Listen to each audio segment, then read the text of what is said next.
Delivering Happiness. ¿Cómo hacer felices a tus empleados y duplicar tus beneficios? Referencias. Sobre el autor.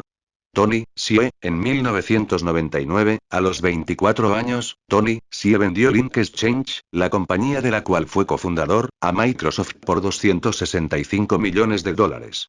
Entonces se unió a Zappos.com, como asesor e inversor, y finalmente fue nombrado director general, desde donde ayudó a Zappos.com a crecer desde unos ingresos casi nulos a más de $1 billón anuales, además de situarla en el ranking de las mejores compañías donde trabajar, de la revista Chen. En noviembre de 2009 la compañía fue adquirida por Amazon por $1.2 billones. Sobre el libro. Delivering Happiness describe la trayectoria de Tony, desde que empieza en una granja de gusanos a la vida en Zappos.com. Tony muestra un modelo de negocio muy diferente al de la cultura empresarial más frecuente, es un modelo muy potente para alcanzar el éxito y la felicidad. Delivering Happiness debutó en el 1 en la lista de los más vendidos del New York Times y ha estado en la lista durante 27 semanas consecutivas. Este libro está dedicado a Ava Zech y a todos los que aspiran a ser empresarios y líderes de negocios en el futuro. Feliz 11º cumpleaños, Ava. Hay diferencia entre conocer el camino y caminarlo. Morpheus, Matrix. Prólogo. Hola, mi nombre es Carlos Piera, y la verdad es que nunca he visto la película Matrix, pero sin duda la filosofía de Morpheus es la mía. Con estas líneas me gustaría compartir con todas vosotras, por qué y cómo este libro y movimiento de Delivering Happiness ha llegado a tierras hispanas para expandirse en nuestro idioma por todo el mundo. Remontémonos por unos segundos al 9 de julio de 1987, el día después de que mi hermana Marta naciera. Yo estaba a punto de cumplir los 3 añitos. Mi padre y yo fuimos a comer al restaurante La Oca en Barcelona y conversamos sobre la vida y sobre lo que era importante para ser feliz. Al cabo de un buen rato, el hombre que estaba comiendo solo a nuestro lado, se levantó, pagó la cuenta y mientras se iba le dijo a mi padre: me ha sorprendido que un niño de la edad de su hijo tenga tan claro lo que significa ser feliz. Sin más comentarios se despidió de mí con las siguientes palabras: adiós, pequeño gran hombre.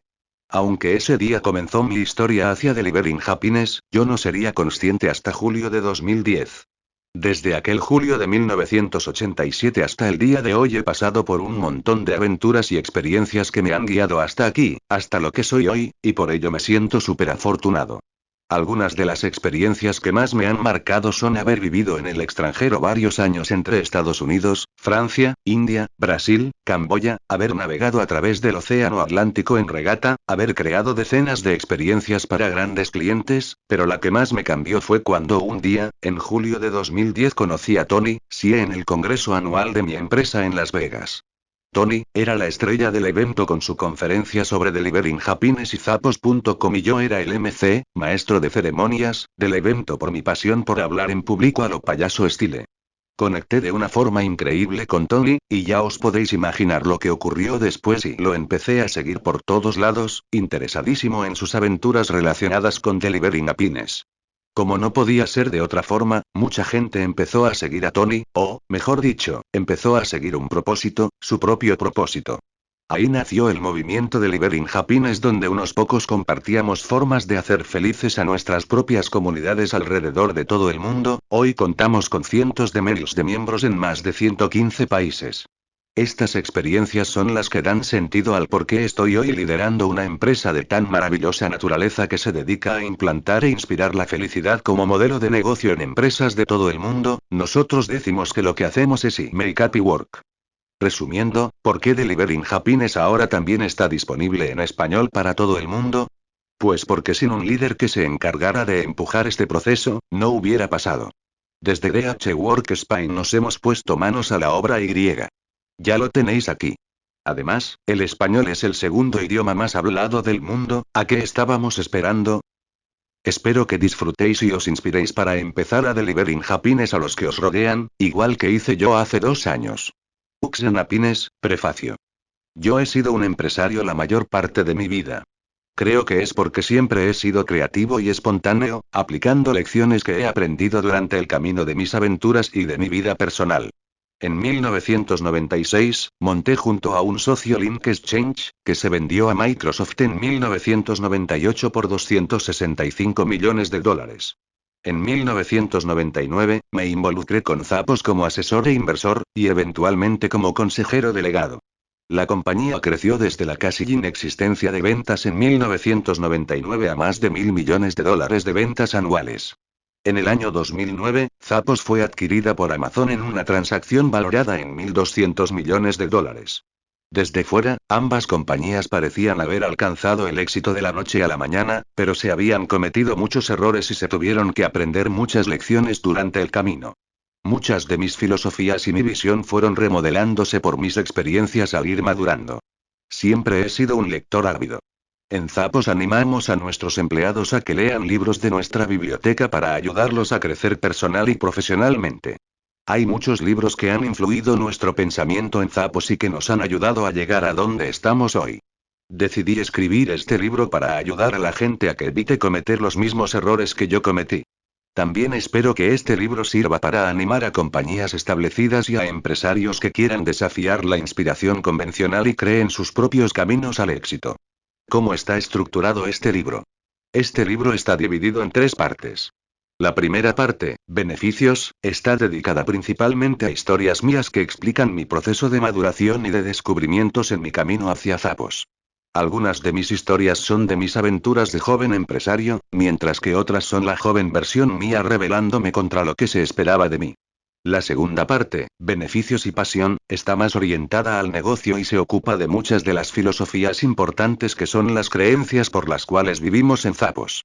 La tercera parte, titulada Beneficios, Pasión y Propósito, explica nuestra versión en Zappos para llevar las cosas al siguiente nivel, por lo que retamos al lector, lleno de esperanza, para que consiga hacer lo mismo. Este libro no intenta ser una compresiva historia corporativa de Zappos ni tampoco de ninguna de las compañías previas. Tampoco intenta ser una autobiografía completa. Así que no he mencionado a cada uno de los contribuyentes o de quienes han formado parte de mi vida. Si hubiera hecho eso, habría demasiados nombres para que el lector pudiera recordarlos. Lo que intenta este libro es destacar los diversos pasos que tomé en el camino hacia el descubrimiento de cómo hallar felicidad en los negocios y en la vida. Por último, al leer este libro probablemente el lector notará que algunas frases no son muy buenos ejemplos de gramática. Con la excepción de las contribuciones de terceros anotadas específicamente, escribí este libro sin recurrir a ningún profesional para escribirlo. No soy un escritor profesional, y en muchos casos, yo mismo determiné hacer algo que probablemente haga que mis maestros de secundaria se enojen.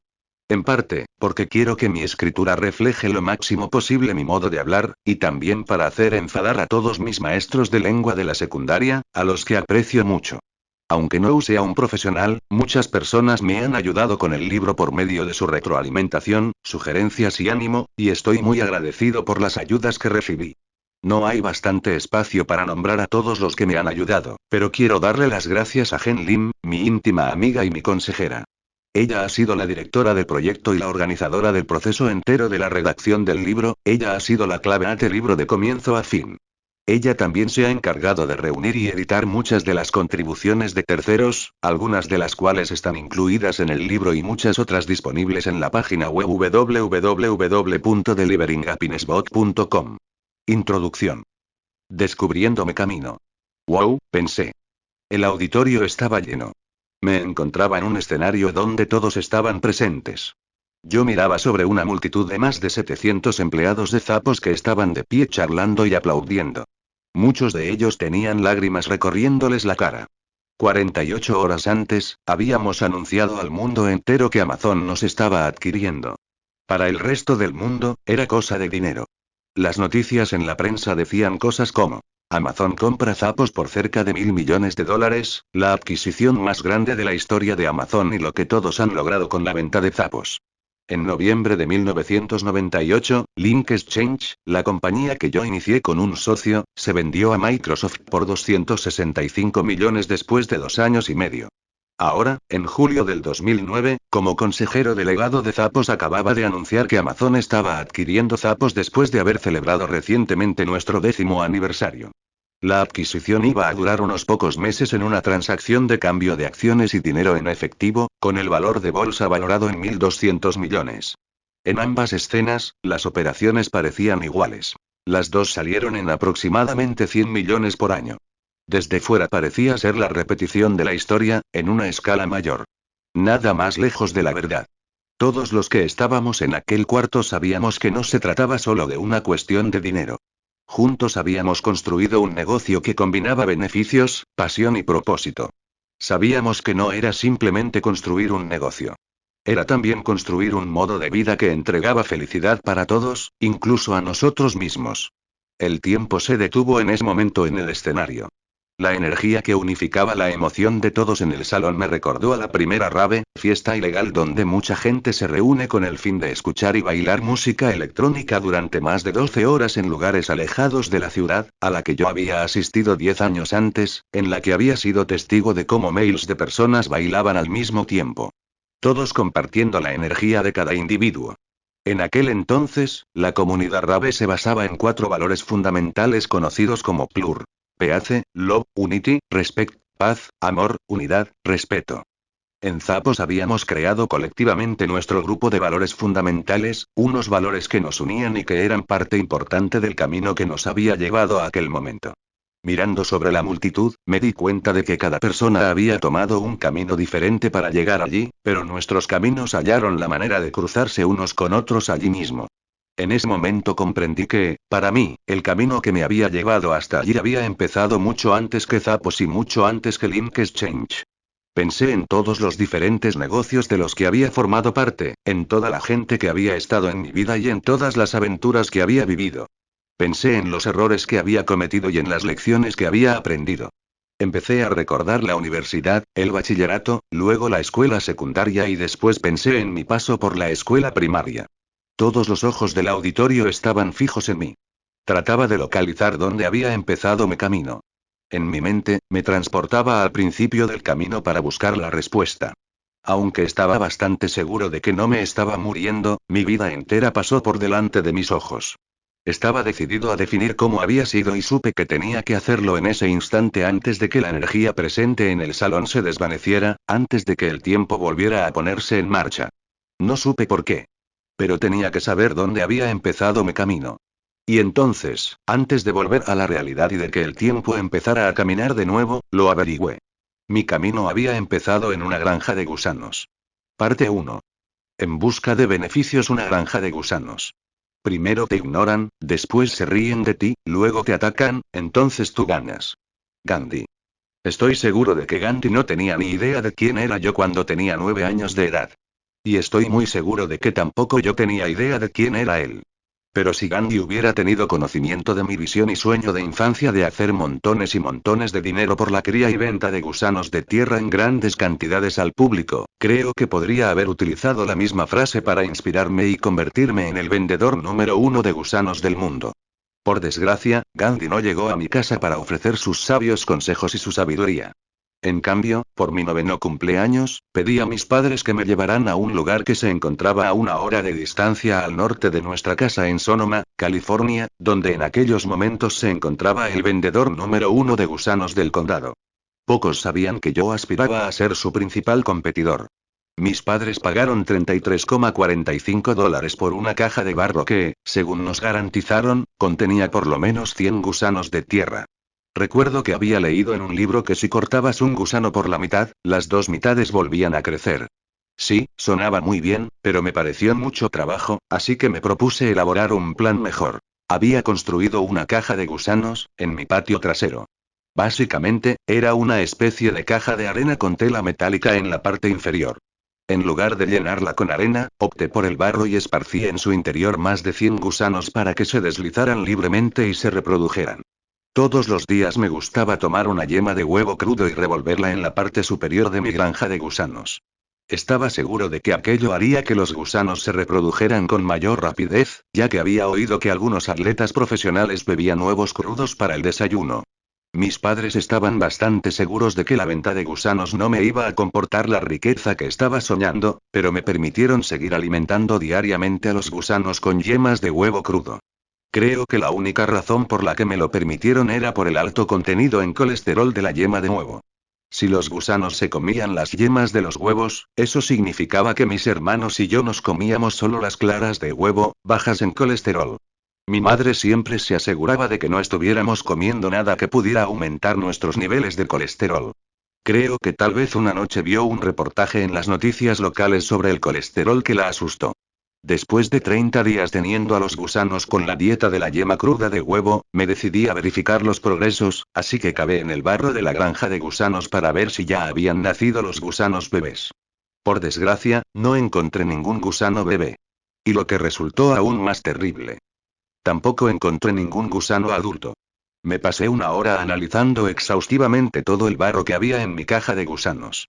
Todos habían desaparecido. Al parecer se habían escapado a través de la tela metálica que estaba en el fondo de la caja. O tal vez se los hubieran comido las aves, atraídas por las yemas crudas de huevo.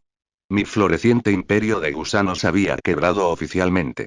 Les dije a mis padres que ser agricultor de gusanos había sido un poco aburrido, pero la verdad era que me sentía mal por haber fallado. Si Thomas Edison hubiera estado vivo, podía haber pasado por mi casa y me hubiera animado con su perspectiva en caso de fracaso. He fracasado en mi camino hacia el éxito. Thomas Edison. Aunque, probablemente, él estaba demasiado ocupado trabajando en otras cosas, porque, al igual que Gandhi, nunca pasó por mi casa. Tal vez estuvieran demasiado ocupados divirtiéndose juntos. Madurando. Mi madre y mi padre emigraron de Taiwán a Estados Unidos con el fin de asistir a la escuela de posgrado en la Universidad de Illinois, donde se conocieron y se casaron. A pesar de que nací en Illinois, mis recuerdos de aquella época de mi vida se limitaban a saltar desde un trampolín de 3,5 metros de alto cazando luciérnagas. Los primeros recuerdos son siempre borrosos, pero creo que en realidad se trataba de dos recuerdos separados, ya que me parecía poco probable que a los 2 años de edad hubiera sido capaz de atrapar luciérnagas en el aire. Cuando yo tenía 5 años, mi padre consiguió un trabajo en California y mi familia se mudó a Marin County, que está al otro lado del puente Golden Gate, justo al norte de San Francisco. Vivíamos en el Valle Lucas. Nuestra casa estaba a unos 20 minutos de Skywalker Ranch, donde George Lucas, el de la Guerra de las Galaxias, vivió y manejó su negocio de películas. Mis padres eran los típicos padres asiáticos. Mi padre era un ingeniero químico de Chevron, y mi madre, una trabajadora social. Tenían grandes expectativas con respecto a mi rendimiento académico y el de mis dos hermanos menores. Andy, 2 años menor que yo, y David, el menor de mis hermanos, que nació 4 años después de que nos mudáramos a California. No había demasiadas familias asiáticas viviendo en el condado de Marin, pero de alguna manera mis padres se las ingeniaron para localizar a las 10 que había, y teníamos reuniones periódicas en las cuales todos los padres y los niños nos reuníamos para cenar y después pasar el rato. Los niños veían la televisión mientras los adultos se encontraban en una habitación separada y socializaban y presumían el uno al otro acerca de los logros de sus hijos. Eso fue solo una parte de la cultura asiática. Los logros de los niños fueron los trofeos que muchos padres definían como sus propios éxitos y su estatus. Éramos la puntuación final. Había 3 categorías de logros que les importaba a los padres de Asia. Categoría 1. Logros académicos. Sacar buenas notas, algún tipo de premio o reconocimiento público, conseguir una buena nota en el SAT, o ser parte del equipo de matemáticas de la escuela. Lo más importante era a qué universidad terminaría asistiendo su hijo. Harvard ofrecía el derecho a presumir de mayor prestigio. Categoría 2. Logros profesionales. Convertirse en médico o recibir un doctorado era el gran logro a conseguir, ya que en ambos casos significaba que podrías pasar de ser señor Xie a doctor Xie. Categoría 3. Dominio de instrumentos musicales.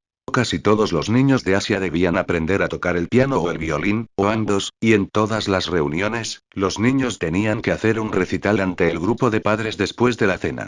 Este era el pretexto para entretener a los padres, pero en realidad era una manera de que los padres compararan entre sus hijos y los demás.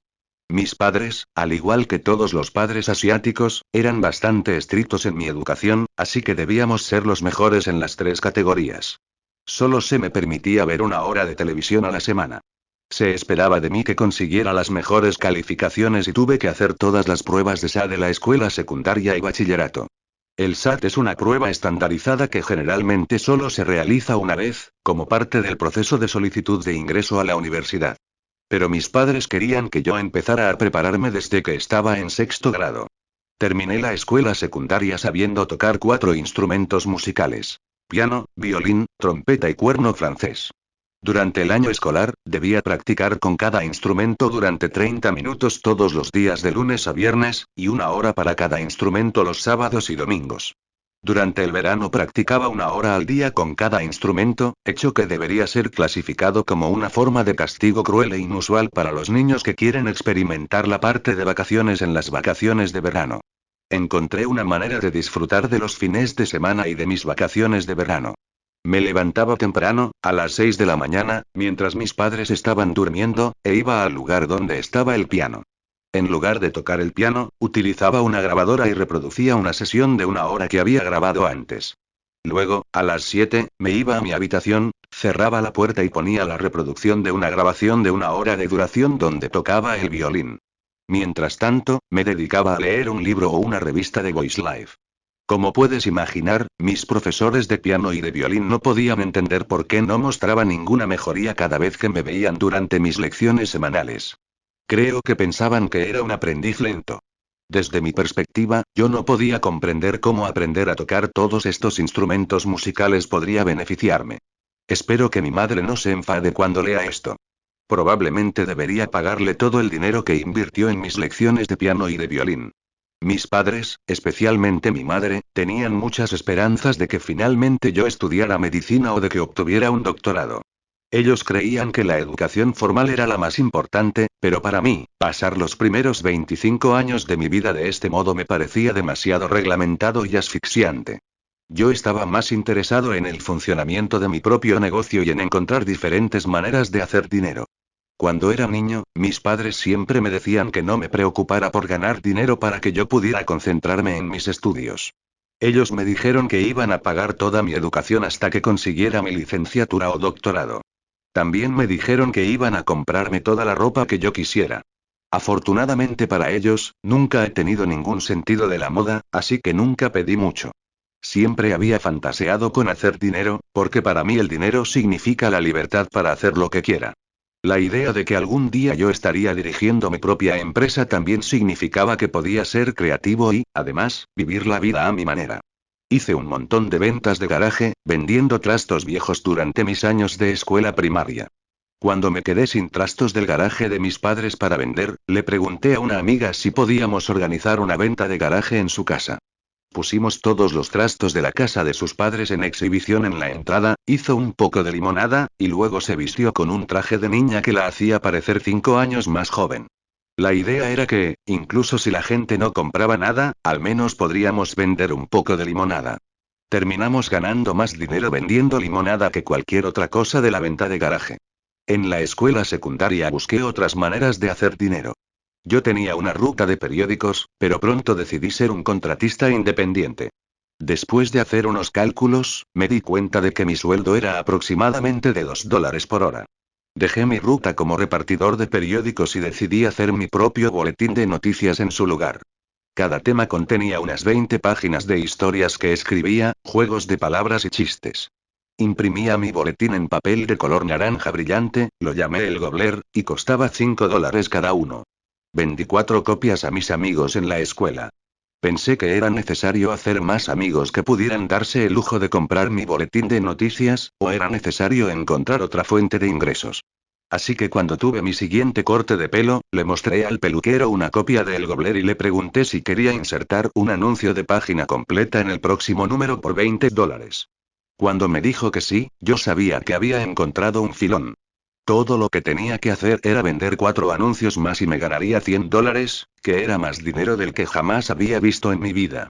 Lleno de confianza, después de mi primera venta, me fui a las empresas que estaban al lado de la barbería y les pregunté si querían hacer publicidad en lo que yo estaba seguro de que iba a ser el boletín más sensacional y que iba a circular por el país, o por lo menos por el condado. Todo el mundo dijo que no, pero lo dijeron de la manera más cortés. Unas semanas más tarde, hice la segunda edición del El Gobler. Esta vez, solo se vendieron 2 copias. Decidí suspender las operaciones. Era demasiado trabajo y mis amigos se estaban quedando sin el dinero del almuerzo. Mi hermano Andy y yo solíamos esperar el número de la revista Voice Life cada mes y lo leíamos de principio a fin. Mi sección favorita era en la contraportada, una sección de anuncios clasificados para ordenar las cosas fantásticas que yo ni siquiera sabía que existían, pero que sabía que las tendría algún día. Había todo tipo de trucos de magia y artículos de novedad. Durante mucho tiempo, pensé que la definición de novedad era muy, muy genial, incluido un kit para convertir una aspiradora en un mini aerodeslizador. Pero lo que más me interesaba era la página completa de anuncios, en la que había todo tipo de premios que podías ganar con la venta de tarjetas de felicitación. Parecía tan fácil. Solo tenías que ir por el barrio de puerta en puerta, vendiendo algunas tarjetas de Navidad. El anuncio me aseguró que todo el mundo las necesita, ganar un montón de puntos y canjear los puntos por un patinete o un juguete que nunca había deseado, pero que ahora quería. Así que decidí comprar algunas tarjetas de felicitación de muestra y un catálogo, que llegó en una semana. Todavía teníamos vacaciones de verano, así que tuve tiempo de sobra para ir de puerta en puerta. Mi primera parada fue la casa de mi vecino. Le mostré a la mujer que abrió la puerta el catálogo completo, todas las variedades de tarjetas de Navidad. Ella me dijo que todavía estábamos en agosto y que no estaban interesados aún en buscar tarjetas de Navidad.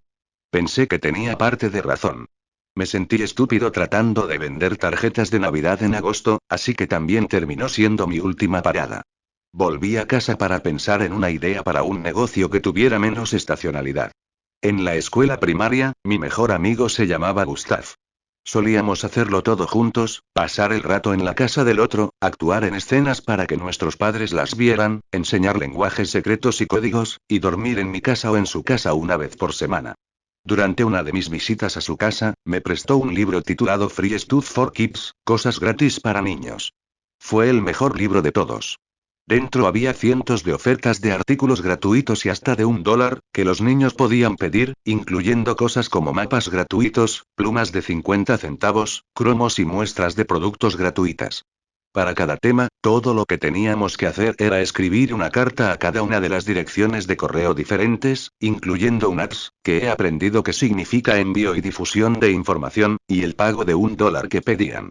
Gustav y yo organizamos y ordenamos todos los elementos del libro que pensamos que eran interesantes. Después de mi periodo de 10 minutos como vendedor de puerta en puerta de tarjetas de felicitación de Navidad, volví a casa para leer la sección de clasificados de Voice Life otra vez y miré un anuncio de un kit para hacer chapas por $50. El kit permitía convertir cualquier foto o pedazo de papel en chapa, el cual se podía poner en la camisa.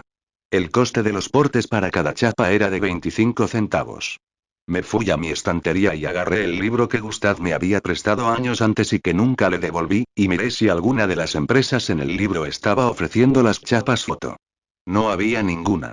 Emocionado, le escribí una carta al editor del libro y fingí que ya estaba en el negocio de chapas y quería ser considerado para su inclusión en la edición del libro del próximo año.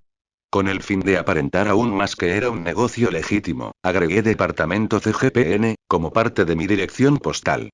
CGPN era mi código secreto para cosas gratis para los niños. Mi ofrecimiento era que los niños enviaran una foto, una SASE, sobre con franqueo pagado, por sus siglas en inglés, y $1. Yo la convertiría en chapa y después la devolvería a la SASE. Mi beneficio sería de 75 centavos por cada pedido. Un par de meses después, recibí una carta de respuesta de la editorial. Dijeron que mi oferta había sido seleccionada para ser incluida en la próxima edición del libro. Les dije a mis padres que tenía que comprar el kit de chapas, además de gastar otros $50 como inversión, pero que iba a devolverles el dinero después de mis primeros 100 pedidos. No creo que mis padres pensaran que realmente obtuviera un centenar de pedidos. Ellos me habían oído hablar antes sobre la cantidad de dinero que obtendría con la venta de un centenar de ejemplares del Gobler, o de lo mucho que se consigue con un centenar de pedidos de tarjetas de felicitación. Pero yo todavía tenía buenas calificaciones en la escuela, así que me permitieron comprar el kit de chapas. La decisión en parte fue más como una recompensa por mis notas escolares. Un par de meses más tarde, recibí una copia de la nueva edición del libro. Fue atractivo ver mi domicilio en la impresión, en un libro real. Les mostré el libro a mis padres y esperé ansiosamente la llegada del primer pedido. El cartero de nuestro barrio siempre hacía la misma ruta para entregar el correo. Nuestra casa estaba a los pies de una colina, y comenzaba su recorrido en la parte inferior, en el lado opuesto de la calle, subía la colina, daba la vuelta, y luego volvía a bajar la colina. Así que cada vez que escuchaba el camión del correo en el lado opuesto de la calle, sabía que el correo se entregaría exactamente 12 minutos más tarde en nuestra casa, y yo esperaba fuera hasta que llegaba. Por lo general, esto pasaba alrededor de la 1:36 de la tarde. 2 semanas después de la publicación del libro, recibí mi primer pedido. Abrí el sobre y en su interior había una foto de una niña de 12 años de edad, con un vestido de cuadros rojos sosteniendo un caniche. Más importante, había un billete de $1 en el interior. Ya estaba oficialmente en el negocio. Convertí la foto en una chapa y lo envié de vuelta en el sobre. Más tarde, esa noche, se lo dije a mis padres. Creo que se sorprendieron un poco de que hubiera recibido un solo pedido. Les di el billete de $1, y apunté en mi diario que mi deuda se había reducido a $99. Al día siguiente, recibí 2 más. Mi negocio se había duplicado durante la noche. Y durante el próximo mes, había días en los que tuve 10 pedidos en un solo día. Al final del primer mes, había conseguido más de $200. Había pagado toda mi deuda y estaba haciendo dinero siendo un niño en la escuela secundaria. Pero para hacer las chapas tardaba 1 hora al día. Los días en los que había un montón de deberes, no tenía tiempo para hacer las chapas, por lo que a veces dejaba que los pedidos se acumularan hasta el fin de semana. El fin de semana tenía que dedicar 4 o 5 horas a la fabricación de chapas.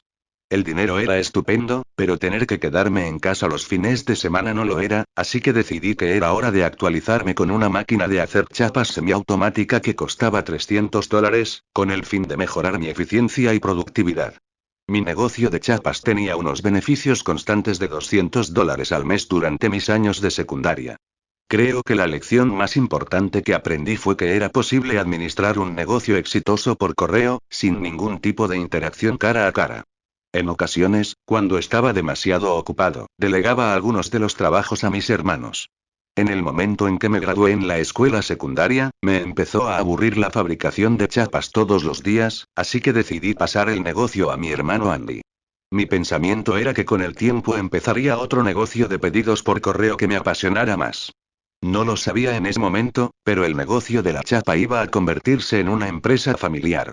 Unos años más tarde, Andy pasó la empresa a nuestro hermano menor David.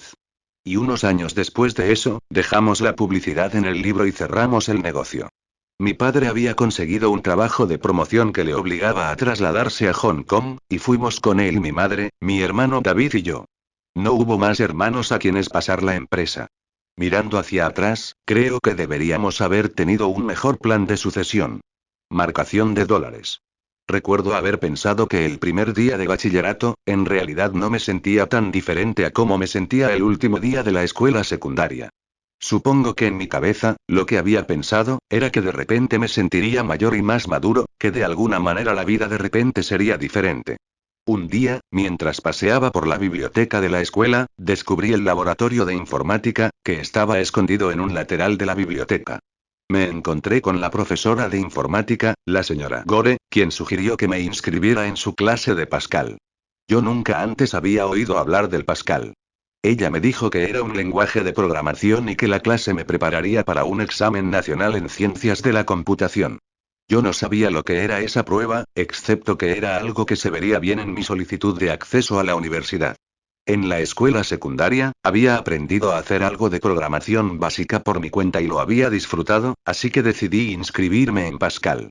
Disfruté mucho de la clase y terminé pasando mis horas de almuerzo y de después de la escuela en el laboratorio de informática. No lo sabía en ese momento, pero 2 años más tarde, iba a enseñar Pascal en la escuela de verano. Hubo algunas otras personas que eran habituales en el laboratorio, así que terminamos pasando mucho tiempo juntos. Nos presentaron al mundo de los BJS. Me enteré de que BJS era la sigla de Boletín Junta Sistema. Uno de los ordenadores del laboratorio tenía un módem conectado a él, que era un dispositivo especial que se conectaba a una línea telefónica regular. Con el módem, el equipo ofrecía la posibilidad de llamar a otros equipos y hablar con ellos. Teníamos una lista de números de teléfono de diferentes BJS, que eran llamadas locales para nosotros, y nos gustaba llamar a cada uno de los BJS y conectar el equivalente electrónico de boletín comunitario de corcho que los estudiantes utilizaban en la planta baja de la recepción. Cualquiera podía dejar un mensaje, un anuncio, comenzar una conversación, descargar archivos o unirse a un debate sobre una amplia gama de temas. Fue la versión pre-internet de Craigslist. Pronto descubrimos que la línea del ordenador y el teléfono no se limitaba solo a las llamadas locales, de modo que empezamos a hacer llamadas de larga distancia a BJS de todo el país. Fue increíble ser capaz de participar en conversaciones con desconocidos de Seattle, Nueva York y Miami. De repente teníamos acceso a todo un mundo que antes no sabíamos ni que existía. Un día, durante el almuerzo, mientras la señora Gore estaba fuera del laboratorio, a alguien se le ocurrió la idea de desconectar el módem de la toma de la pared y conectar un teléfono convencional en su lugar. No estábamos seguros de si realmente iba a funcionar o no, pero cuando se levantó el auricular del teléfono, se escuchó línea. Ahora teníamos la posibilidad de realizar cualquier llamada telefónica que quisiéramos, de forma gratuita. Simplemente no sabíamos a quién podíamos llamar con nuestro poder secreto recién descubierto. Pregunté si alguien había oído hablar de los números 976. Yo había visto todo tipo de anuncios en la televisión para diferentes números 976. Usted puede llamar al 976, broma, por ejemplo, para escuchar la broma del día, con un coste de 99 centavos por llamada. Así que llamamos al 976, broma y escuchamos una broma que no era muy divertida. Tratamos de llamar al número de nuevo para escuchar otra broma más y lo único que hicieron fue reproducir el mismo chiste malo. En retrospectiva, creo que tenía sentido, ya que se suponía que era la broma del día, no la broma del minuto. Luego empezamos a marcar al azar números 976, para ver lo que podíamos conseguir. Uno de los números al que llamamos fue el 976, sexy. Comenzó con un registro automático diciendo que el cargo sería de $2,99 por minuto y que el servicio era solo para adultos. La grabación decía que si era menor de 21 años, entonces debería colgar de inmediato. Así que, por supuesto, no colgué. Mi curiosidad se despertó. Una mujer contestó al teléfono y me empezó a hablar con una voz sensual. Hola, dijo. ¿Te sientes sexy en este momento? Bueno, esto ciertamente parecía ser mucho más interesante y divertido que conectarse a través del ordenador con otros BJs en Nueva York. Un nuevo mundo, de hecho, se abrió para mí. Sí, dije con mi voz más profunda posible. De repente, la voz sensual se convirtió en una voz normal, molesta, que me recordó a mi profesora de geometría disciplinándome por llegar tarde a clase. ¿Tienes más de 20 años? Preguntó con desconfianza. Al parecer, mi más profunda voz no era en realidad tan profunda. La pubertad puede ser una etapa difícil en la vida de uno. Hice una respiración profunda. Sí, por supuesto, dije con confianza. Está bien, entonces, ¿en qué año naciste? Estaba atrapado. Al parecer, no podía hacer matemáticas en mi cabeza lo suficientemente rápido como para engañarla. El engaño se había terminado. 21 años. Grité y rápidamente colgué el teléfono. Mis amigos y yo empezamos a reírnos sin control. Después de unos minutos, hicimos los cálculos y todos practicamos decir con confianza que habíamos nacido en el año 1966. Queríamos asegurarnos de no cometer el mismo error de nuevo en el futuro. Durante las siguientes semanas, cada día durante el almuerzo, nos reuníamos un pequeño grupo en el laboratorio de informática y hacíamos turnos para llamar al 976, sexy. Solo se podía llamar en la hora del almuerzo, ya que era el único momento en que la señora Gore no estaba. Éramos parte de un club secreto, y la primera regla del club del laboratorio informática almuerzo era que no se hablaba del club del laboratorio informática almuerzo. Nadie tenía ni idea de lo que estábamos haciendo. Y entonces un día, cuando todos nos reunimos durante la hora del almuerzo, nos sorprendió que la señora Gore no hubiera ido a comer todavía. Tal vez tenía algo de trabajo por terminar, por lo que decidimos utilizar el ordenador para acceder a BJS y esperar a que se fuera. Hola, chicos. Preguntó la señora Gore. Todos la miramos. ¿Alguno de vosotros ha hecho llamadas telefónicas al 976-7399? Acabo de recibir esta factura de teléfono y dice que en el último mes se han hecho más de 300 llamadas telefónicas desde el módem a ese número. Intenté llamar al número pero el equipo no está respondiendo. Nos miramos los unos a los otros y luego la miramos a ella. Estoy bastante seguro de que todos parecíamos culpables, pero todos recordamos la primera regla del club del laboratorio informática almuerzo, así que solo la miramos y nos encogimos de hombros tan inocentes como pudimos. Debe de ser algún tipo de error, concluyó la señora Gore. Voy a llamar a la compañía telefónica y a pedir que se retiren todos los cargos. No creo ni que sea incluso humanamente posible hacer tantas llamadas telefónicas. Poco se sabe de nuestras capacidades sobrehumanas. Y ese fue el final del club del laboratorio informática almuerzo. Economía clásica. Travesuras de equipo de laboratorio a un lado, intenté aprender tantas cosas interesantes en el bachillerato como fuera posible.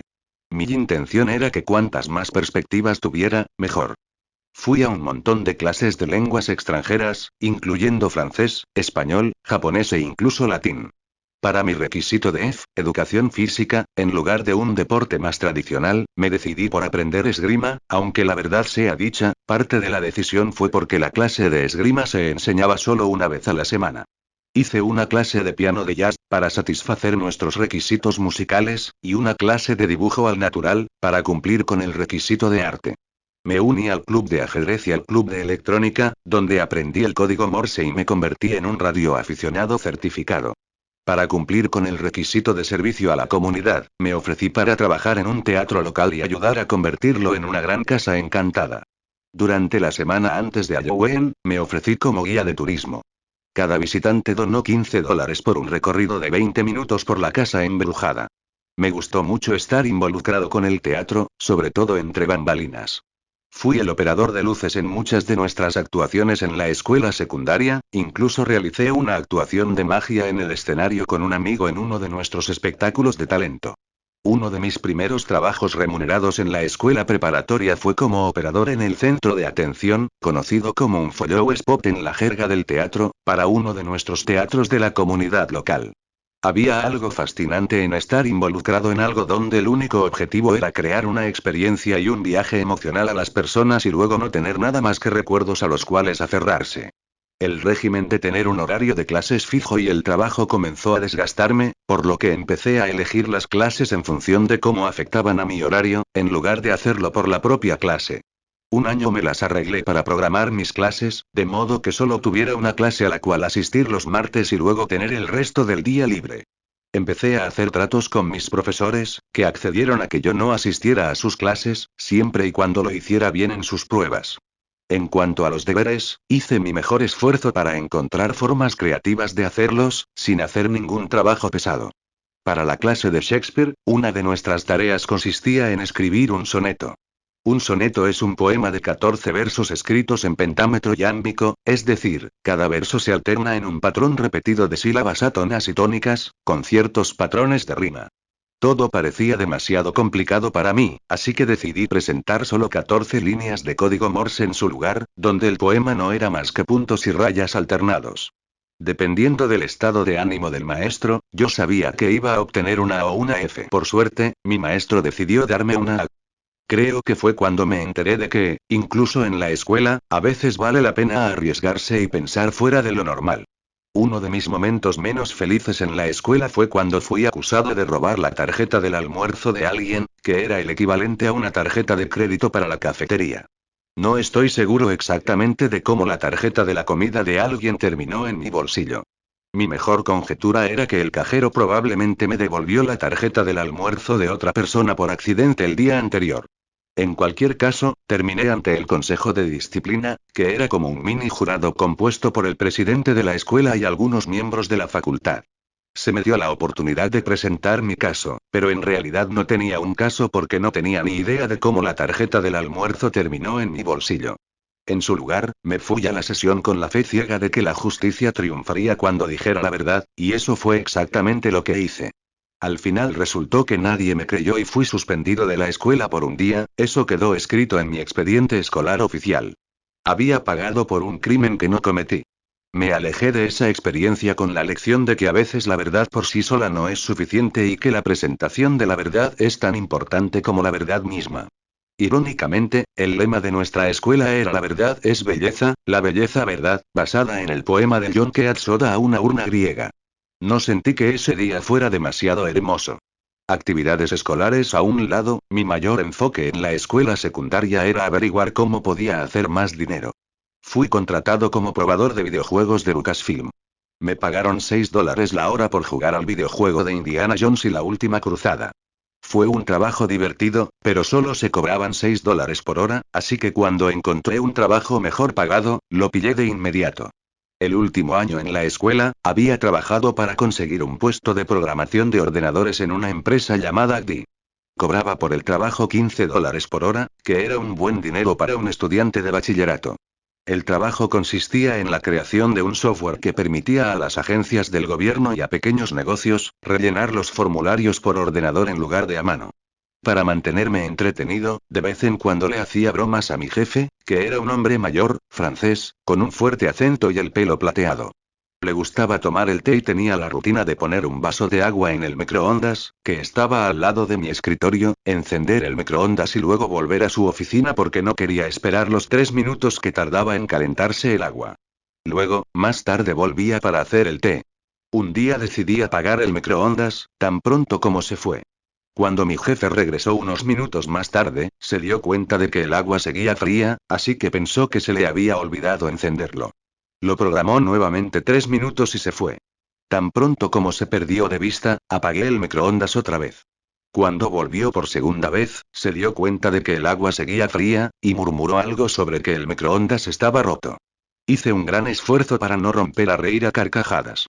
Intentó calentar su agua de nuevo, pero esta vez puso el microondas durante 5 minutos para estar seguro, luego se alejó, un poco perplejo y frustrado. Cuando finalmente regresó, abrió la puerta del microondas y gritó: ¿Qué es esto? Entonces se echó a reír. Miró a su alrededor y vio todos nuestros rostros llenos de culpa, porque todos en la oficina estaban metidos en la broma.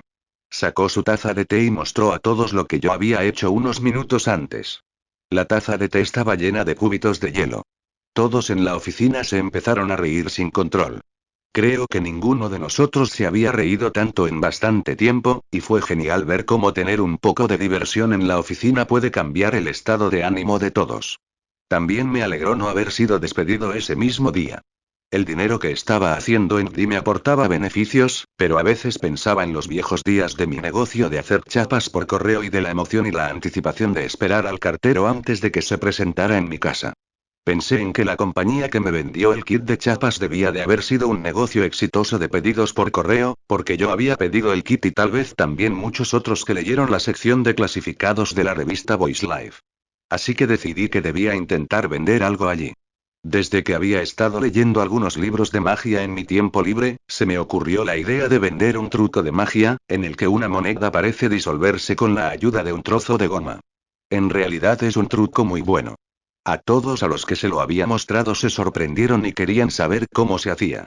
Además de una moneda, un vaso y una banda de goma, también se necesitaba para hacer el truco un cuadrado de látex, y aprendí que es lo mismo que utilizan los dentistas, pero que ellos lo llaman protector bucal. Hice algunas investigaciones y descubrí que si compraba en grandes cantidades, podía comprar protectores dentales a menos de 20 centavos cada uno. Un anuncio clasificado en el Voice Life costaba $800, si fijaba el precio del truco de magia en unos $10, entonces casi me valdría la pena, aunque solo tuviera 80 pedidos. Parecía demasiado fácil. Mi negocio de hacer chapas había estado generando de 2 a 300 pedidos por mes. Asumí que la Voice Life tenía un público mucho más amplio que el libro de las cosas gratis para niños. Además, este truco de magia era mucho más apetecible que una fotografía de chapa. Con 200 pedidos, el coste de mis suministros habría sido de $40, por lo que sería un beneficio de unos $160. Con 300 pedidos, mi beneficio sería de $240. Había descubierto la belleza de la venta de productos, con precios de venta promedio y altos márgenes. Los $800 que pagué a Voice Life por el anuncio clasificado fueron casi 2 semanas de pagos, pero yo lo veía como una inversión. Debido al largo tiempo que tardó mi anuncio en aparecer en la prensa, serían necesarios un par de meses para que los pedidos empezaran a llegar, pero fui paciente y pensé en el largo plazo. Pareció una eternidad, pero finalmente el cartero apareció con la Voice Life y mi anuncio clasificado ya estaba publicado. Era inmejorable su ubicación y una semana después recibí mi primer pedido. Me pareció que eran $10 fáciles de ganar y esperaba con anhelo que llegara mi próximo pedido. Ese día nunca llegó. Ese pedido fue el único que recibí por mi negocio de pedidos por correo de trucos de magia. Desde mi éxito de hacer chapas, había pensado que era el rey invencible de los pedidos por correo, cuando probablemente todo eso había sucedido porque había tenido suerte.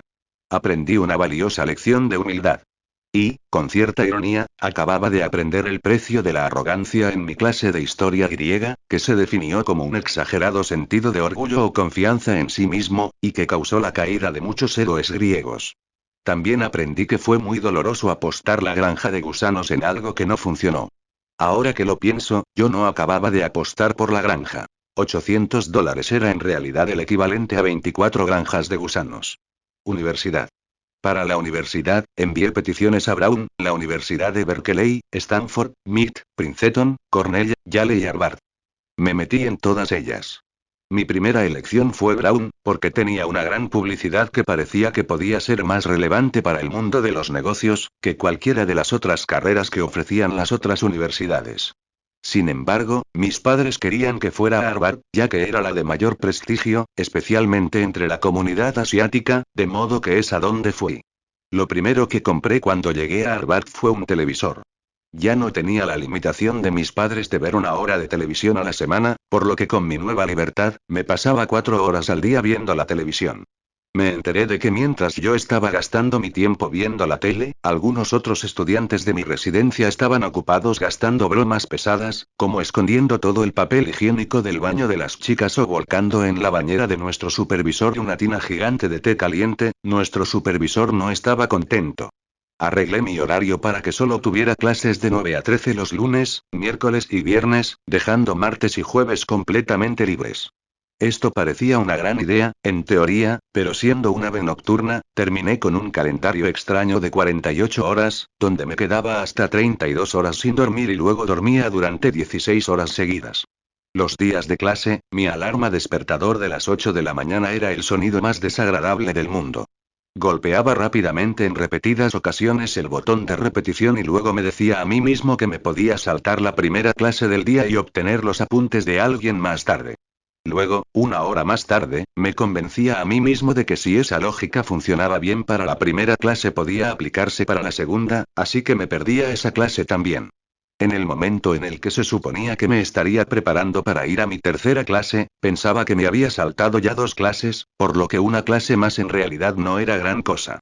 Y, por último, en el momento en que se suponía que me dirigía a mi última clase del día, me daba cuenta de que no tenía sentido asistir solo a una clase cuando me había saltado todas las demás. El beneficio adicional de levantarse únicamente para ir a una clase simplemente no parecía valer la pena. Así que, básicamente, terminé por no asistir a ninguna de mis clases de primer año. Ya que nunca lograba salir de la cama y era demasiado perezoso para ducharme y caminar hasta la sala del almuerzo. Terminé comiendo una gran cantidad de ramen, una especie de sopa de fideos, durante el día y viendo todos los episodios de Days of Our Lives. Mi primer año de universidad me dediqué solo a salir con los amigos que había hecho que vivían en la misma residencia llamada Kanagaya. Mirábamos mucho la televisión juntos, jugábamos a videojuegos, y hablábamos mucho. Inspirados por mi inicial Gobler, inventé la Kanagaya Newsletter.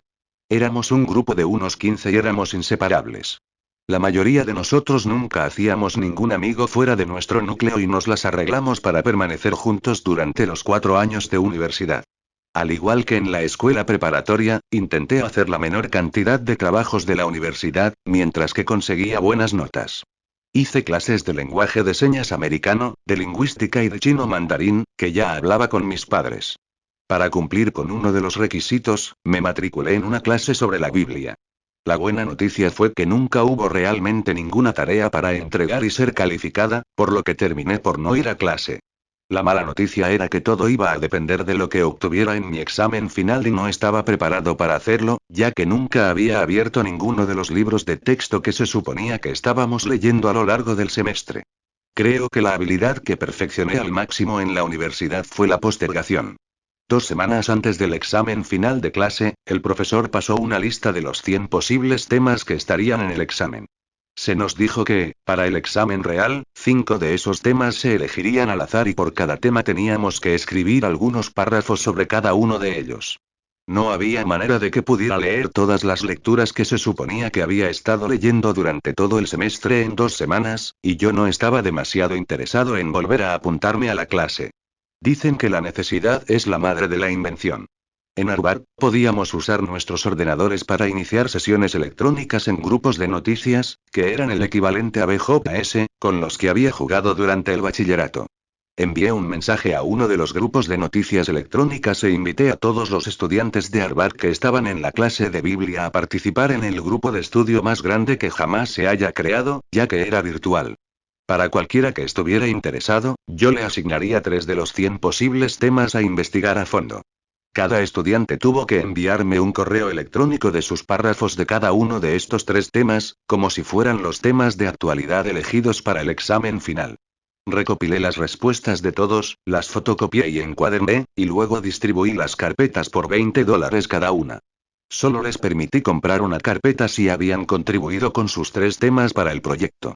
Al final resultó que hubo un gran interés, por lo que en realidad recibí múltiples respuestas para cada tema de diferentes personas. Sin tener que abrir un libro o hacer cualquier escrito yo mismo, terminé con la guía de estudio más completa que jamás se había creado, y que todo el mundo encontró útil. Además, adicionalmente, terminé por tener un pequeño beneficio. The Crimson, nuestro periódico de la escuela, escribió una historia sobre todo el experimento del grupo virtual de estudio y terminé sacando una buena calificación en el examen final. Había descubierto el poder de la colaboración colectiva. Fui expuesto a una multitud de cosas diferentes por primera vez en la universidad.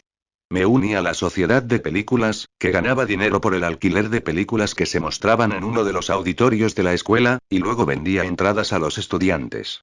Visité la finca de un amigo, donde aprendí a ordeñar vacas durante el día y donde me dieron puntos una noche después de caerme de barbilla mientras intentaba aprender a patinar sobre hielo. No estoy seguro de qué fue más traumático, si ordeñar la vaca o los puntos en la sala de emergencias. Gané unas entradas en la radio local para mi primer concierto y pude ver a U2 tocar durante su gira Zoo Televisión. Tuve varios trabajos en la escuela, incluyendo los servicios en las bodas y de barman, esto, después de haber completado una sesión de 4 horas en la Harvard Bartending School y de obtener un certificado en coctelería. También ocupé varios trabajos de programación de ordenadores, incluyendo el trabajo en Harvard Student Agencies, Spinnaker Software y un internado de verano en Microsoft. Una de las empresas con las que trabajé fue BBN, que desarrolló la tecnología que con el tiempo se convirtió en la espina dorsal de Internet. BBN realizaba contratos con los diferentes organismos gubernamentales, por lo que se requería obtener una verificación de antecedentes penales con el fin de obtener un estatus secreto, que era un nivel por debajo del secreto de Estado. Al parecer, había niveles de secreto del gobierno que eran tan altos que incluso el nombre del estatus era clasificado. Para la mayor parte de mi trabajo en BBN tenía que ir a una sala grande, aislada, con múltiples niveles de seguridad, incluyendo tarjetas de identificación electrónicas y códigos secretos de acceso por diferentes puertas. No se me permitía llevar algo dentro o fuera de la sala, especialmente los dispositivos electrónicos o cualquier tipo de medio electrónico o de almacenamiento. Un verano decidí dirigirme a través del río de Cambridge a Boston para visitar la ciudad. De alguna manera fui más allá del cuartel general de Los Ángeles Guardianes de Boston, una pandilla callejera con la misión de prevenir y combatir la delincuencia. Terminé por convertirme en miembro durante unos meses y ayudé a patrullar el circuito del metro y los callejones de Boston. Me dieron el nombre de Banda El Secreto. Al principio pensé que era porque yo les había mencionado mi condición secreta con el gobierno, pero más tarde supe que uno de los miembros de la pandilla originalmente quiso nombrarme el secreto de la antigua China. Durante mi tercer y cuarto año en la universidad, me di cuenta de que había perdido mi negocio propio, por lo que me hice cargo de la parrilla de Kinky House Grille, que era una zona de comedor en la planta baja de la Kinky House. Nuestra residencia albergaba a unos 300 estudiantes, y la Kinky House Grille fue un lugar de reunión nocturno para que los estudiantes jugaran a fútbol, billar, y satisfacieran sus antojos de comida durante la noche. Uno de mis compañeros, Sanjay, trabajó en el comedor conmigo. Éramos responsables de establecer el menú y los precios de los pedidos a proveedores, la contratación de empleados y, de vez en cuando, hacer la comida nosotros mismos. En ese tiempo había una ordenanza municipal que impedía la apertura a establecimientos de comida rápida en cualquier lugar cerca de la universidad, así que decidí tomar el metro hasta la parada más cercana del McDonald's. Hablé con el gerente de allí y me vendió un centenar de hamburguesas congeladas de McDonald's y panes, que luego subí en un taxi y me llevé a nuestra residencia. Por un par de meses esta fue parte de mi rutina diaria. No había otro lugar en el campus donde conseguir hamburguesas del McDonald's y yo estaba en condiciones de cobrar $3 por hamburguesas que me costaban $1. Eventualmente me cansé de hacer los recorridos diarios a McDonald's, así que decidí ver lo que hacía falta para poner un negocio de pizzas en su lugar. Me enteré de que las pizzas tenían altos márgenes. La pizza grande costaba menos de $2 hacerla, pero podía ser vendida por $10 o más, con ingredientes adicionales. Y aún más dinero se podía hacer si se vendía la pizza en porciones. Después de algunas investigaciones, descubrí que costaría cerca de $2,000 invertir en los hornos de pizza. Parecía que valía la pena el riesgo, así que respiré profundo e hice un cheque por $2,000. También quería hacer que la parrilla fuera más que un lugar donde la gente quisiera pasar el rato, así que pasé muchas noches grabando vídeos musicales de